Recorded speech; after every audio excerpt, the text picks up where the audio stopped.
আপনাদের অনেকের মোবাইলে, সবার সাথে এখন অ্যান্ড্রয়েড মোবাইল আছে, ফেসবুকে, মেসেজে, হোয়াটসঅ্যাপে, ইমোতে ইত্যাদিতে একটা মেসেজ আসে।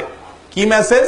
অনেক মেসেজ আসে। এর ভিতরে একটা আমার নজরে পড়ছে যে ভাই এই মেসেজটা যে মদিনা থেকে নবী করিম সাল্লাল্লাহু আলাইহি ওয়াসাল্লামকে স্বপ্নে দেখছে, উনি বলছেন এটা এটা করতে, এটা এটা করতে, হান হান করতে, টান টান করতে স্বপ্নে দেখছে, এই কথাটা যদি আপনি 10 জন মানুষের কাছে আজকে প্রচার করেন তাহলে এই কয়দিনের ভিতরে আপনি একটা সুসংবাদ পাইয়া যাবেন। আর যদি প্রচার না করছেন তো আপনার 14 গোষ্ঠী শেষ। এই জাতীয় একটা মেসেজ আপনারা দেখছেন নি? আচ্ছা, মিথ্যা, ইসলামের নামে মিথ্যা এবং ভুয়া একটা জিনিস প্রচার করছে। আমি অনেক ভালো ভালো মানুষ জানতাম, ভালো ধারণা ছিল, অনলাইনে পরিচয়, এরকম মানুষকেও দেখি এই মেসেজ পাঠায়। তো এই লোক একটি বিদআত, ইসলামের নামে একটি ভুয়া জিনিসকে প্রচারে যদি সে লিপ্ত হয়, তো ওই যে 10 জনে পাঠাচ্ছে, 10 জন কত 10 জন যাচ্ছে, এই সবার গুনাহগুলো তাদেরটা তো তাদের আছেই, আপনার আমল নামা এক্সট্রা হিসাবে জমা হচ্ছে।